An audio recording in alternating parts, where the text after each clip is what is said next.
Good morning, কেমন আছেন সবাই? আশা করি সবাই খুব ভালো আছেন। আমরাও খুব ভালো আছি।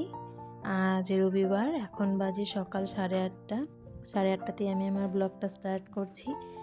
আর স্টার্ট হচ্ছে অবশ্যই চা দিয়ে। তো এদিকে বোন চা করছে, মুড়ি মাখছে। এর মাঝখানে আমি সোনাকেও খাইয়ে দিয়েছিলাম। ও আজকে তাড়াতাড়ি উঠে গেছে। 7:30 উঠেছে, আমি উঠেছি 8টায়। তো খেয়ে এখন মোবাইল দেখছে। তোকে ডাকছি, শুনতেই পাচ্ছে না। যখন মোবাইল দেখবে একদম মোবাইলের ভেতরে ঢুকে যাবে।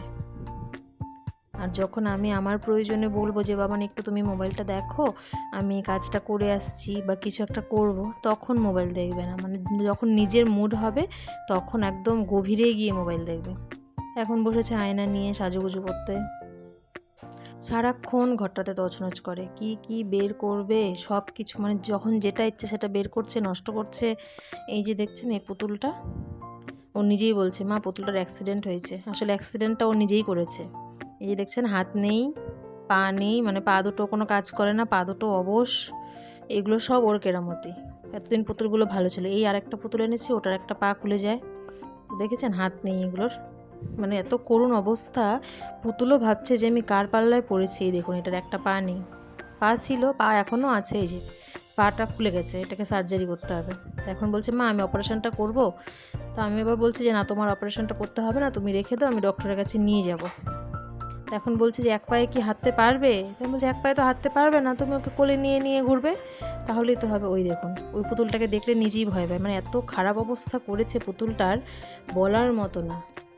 আগে ভালোই ছিল, আগে নিয়ে খেলতো, সেই নিয়ে খেলতে খেলতে খেলতে খেলতে এমন দুরবস্থা করে দিয়েছে যে এখন ওই পুতুলটাকে দেখলেও ভয় পায়, কোলে নিতেও ভয় পায়। তো আমি বসে গেছি ওকে বই নিয়ে বসাতে, আর কানে একটু মলমও লাগিয়ে দিলাম, যেহেতু সদ্য কানটা ফুটো করা হয়েছে। আর আমার খুব ভয়েই আছি আমি বলতে গেলে, কেননা মনে হচ্ছে যদি সেরমভাবে না শুকায়, তো ওই জন্য আমি চেষ্টা করি সারাদিনে 10-15 বার তো মলমটা লাগিয়েই দিই। আর এখানে মা ওই পেঁয়াজ ভাজা তেলটা দেয়, ফোড়নের যে তেলটা হয়, তো ওটা দিলে তো আর ভালো, ওটা দিলেও তাড়াতাড়ি কমে। তো আমি মলমটাও স্কিপ করি না, আমি দিয়েই যাই, যখনই পারি তখনই মলমটা আমি দিয়ে যাই। তো এখন বই নিয়ে বসিয়েছি, বই নিয়ে বসেও তো অনেক বায়না, এটা পড়বো না সেটা পড়বো না, আমি লিখবো তুমি পড়াও।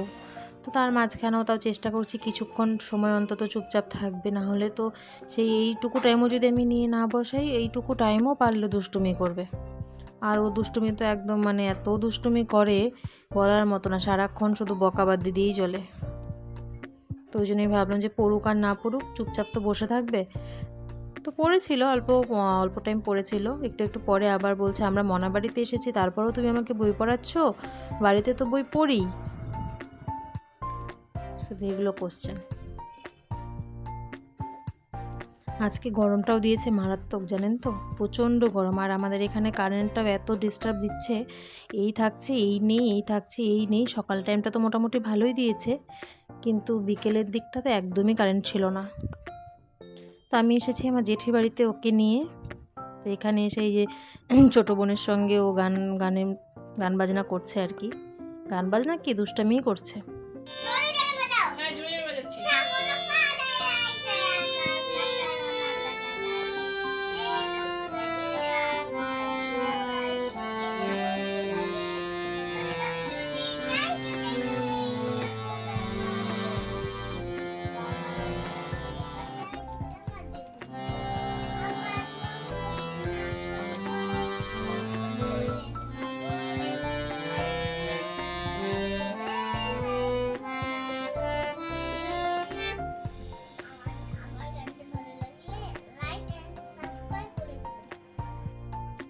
গান বাজনা হলো, দেখি জেঠি কী রান্না করবে আজকে।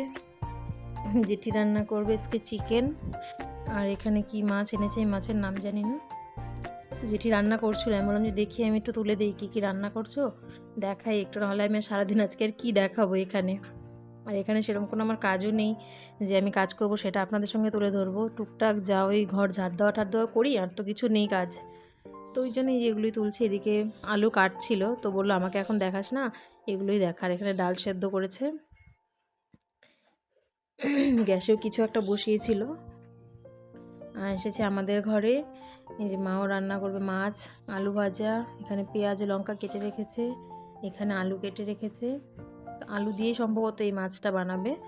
আর ভাতও প্রায় হয়েই এসেছে আমার।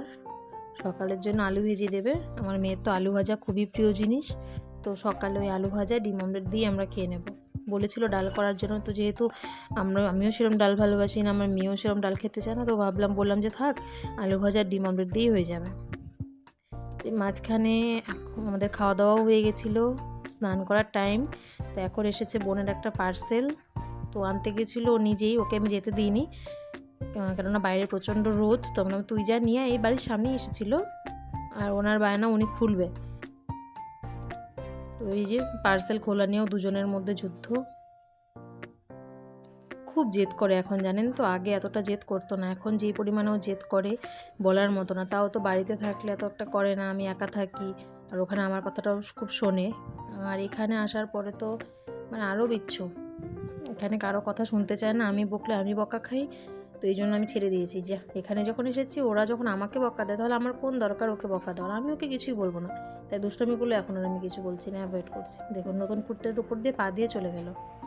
আর এখানে আমার মা, এই যে মার ভাত না হলেও চলবে, পান তার চাই। সারাদিনে যে কতবার পান খায়, একদিন আপনাদের সঙ্গে শেয়ার করব আমার মায়ের পানের বাটাটা। আমার মার পানের বাটায় কি কি থাকে, কতগুলো পান থাকে, কতগুলো পান লাগে, সবটা আপনাদের সঙ্গে শেয়ার করব। এই যে যুদ্ধ, রাজা এসেছে মানে যেমন মিল তেমন যুদ্ধ। ওই প্লাস্টিকটা নিয়ে, রাজার মাথায় যে প্লাস্টিকটা দেখতে পাচ্ছেন, সেটা নিয়ে যুদ্ধ চলছে। এখন স্নান করবে, আর এত গরম, এই দেখুন। এটা আমাদের বাড়ির একটা কমন ব্যাপার। এখন তো সদস্য সংখ্যা কমে গেছে, আমার বিয়ে হয়ে গেছে, আমার 2 দিদির বিয়ে হয়ে গেছে, তো 3 জন মেম্বার কমে গেছে। তো না হলে আরও মেম্বার হয় এরম আড্ডাতে, গরমের দিনে কি ঠান্ডার দিনে। এই দেখুন মাঝখানে আবার এসেছে আমার জেঠু, আমার জেঠুকে আবার মেয়ে ডাকে জয়নিতাই করে। তো জয়নিতাই হলো আমাদের বাড়ির সবচেয়ে প্রিয় মানুষ ওর কাছে, যেহেতু প্রতিদিন হাতে করে কিছু না কিছু একটা নিয়ে আসবেই। দেখুন ফ্রুটি এনেছে, চিপস এনেছে, বিস্কিট এনেছে, তো এই জন্য জয়নিতাই ওনার কাছে খুবই প্রিয়। জয়নিতাইয়ের নামে কেউ খারাপ কথা বললে তো আর উপায়ই নেই। আর এখন দুপুর, দেখুন কারেন্ট নেই, মেয়ে জানলায় উঠে দাঁড়িয়ে আছে, কি করব, কিচ্ছু করার নেই, ঘুম টুম তো শেষ। এখন মা বলছে যে আর ঘরে আর কতক্ষণ থাকবে, বাইরে একটু হাওয়াও চালিয়েছে, তো বললো যে থাক আমি ঘুরিয়ে নিয়ে আসি। তো আমিও আর না করে নিই, যাও ঘুরে আসো। তো যেটা বলছিলাম, আমাদের বাড়ির মেম্বাররা কমে গেছে। আগে যখন আমি আমার দিদিভাইরে যখন থাকতাম না, এই বাড়ি ওই বাড়ি, মানে এমন হতো কি গল্পে গল্পে 1 ঘন্টা 1.5 ঘন্টা 2 ঘন্টা কোন দিক দিয়ে যে কেটে যেত আমরা কেউ টেরই পেতাম না। আসলে মেম্বার বেশি, আর আমরা গল্পতে বসলে তো আর কথাই নেই, খাওয়া দাওয়া সব ভুলে শুধু গল্পই করি।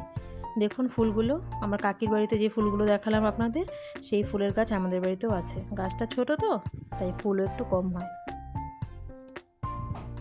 দেখুন গাড়িটা, ওদের একটা গ্যারেজ আছে, মানে যে গাড়িটা চালাচ্ছে ওদের নিজেদের একটা গ্যারেজ আছে, তো ওরা এই নিজেই মডিফাই করে এই গাড়িটা বানিয়েছে।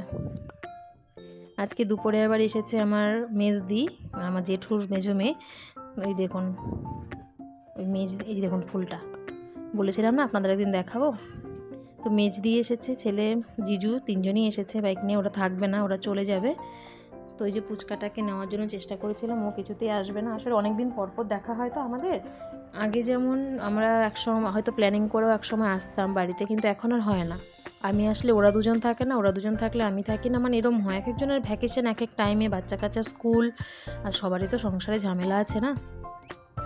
তো এখানে এই যে দুজনের খেলাধুলা চলছে। এই ছাগলগুলো কিন্তু আমাদের বাড়ির না, জানেন, আসলে প্রচণ্ড ঘাস হয় তো, তাই এই যে আশেপাশের বাড়ির ছাগলগুলোকেও এনে আমাদের বাড়ির সামনে এসে দিয়ে যায়। তো ওগুলো দেখি দুজন খুব খুশি। বকা দেয়, কি বলে মা, আর কি বলে, আর কি বলে মা, কি বলে, গোটকে দেয় না, গোট খেয়ে নিবে, বুঝলে।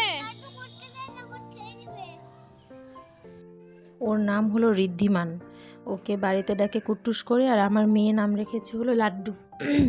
ওকে ডাকে লাড্ডু করে। আর আমার বড়দির যে ছোট ছেলে আছে, ওর নাম হলো সন্দেশ। মানে আমাদের বাড়িতে যেমন বেকারিও আছে, তার পাশাপাশি আমাদের বাড়িটা হলো একটা মিষ্টির দোকান। যেমন আমার মেয়েকে ডাকে মিষ্টি করে, তারপর ওর নাম হলো লাড্ডু, আর বড়দির ছোট ছেলের নাম হলো সন্দেশ। তো এখন ভাবছি আরও তো আমরা বোন ভাই আছে অনেক, যা অবিবাহিত, যাদের এখনও বিয়ে হয়নি, তো ভাবছি তাদের নামও সেই মিষ্টির নামেই রাখবো, যেন একটা মিষ্টি বেকারি দুটোই যেন একই বাড়িতে হয়ে যায়। আর এই যে এখানে দেখুন লাড্ডু ওই ছাগলটাকে দৌড়ে টেনে টেনে নিয়ে যাচ্ছে। ছাগলকে কিছুতেই বাড়িতে যেতে দেবে না। ওই যে উনি দাঁড়িয়ে আছেন, ওনারই ছাগল, ওনার কাছে কিছুতেই ছাগলকে দেবে না। ছাগল আমি বাড়িতেই নিয়ে যাব। তো এই যে এখানে মহিলা সমিতির আড্ডা বসেছে। আমরা বাড়িতেও যেমন আড্ডা দিই, ওই এখানেও সেম, মানে রাস্তাতেও সেম। ওই আশেপাশে দুবাড়ির কাকিমা জেঠিমা ওরা আসে, বোনেরা আসে, তো সবাই মিলে একসঙ্গে মজা করি। তো সন্ধে হয়ে গেছে, ওরাও বাড়ি চলে যাবে। ওদের বাড়ি বেশি দূরে না, মাথা ভাঙাতেই। তো ওরা থাকবে না, ওরা বাড়ি চলে যাচ্ছে। তো এখানে আমরা ওদেরকে টাটা করছি। ঠিক আছে, চলুন আজকের ব্লগটা আমরা এখানেই শেষ করছি। দেখা হচ্ছে পরবর্তী একটি ব্লগে। সবাই ভালো থাকবেন, সুস্থ থাকবেন। আর চ্যানেলটা, আমাদের ব্লগটা যদি আপনাদের ভালো লেগে থাকে অবশ্যই লাইক, কমেন্ট, শেয়ার, সাবস্ক্রাইব করে দেবেন। আজকের ব্লগটা আমি এখানেই শেষ করছি। সবাই ভালো থাকবেন, সুস্থ থাকবেন। টাটা।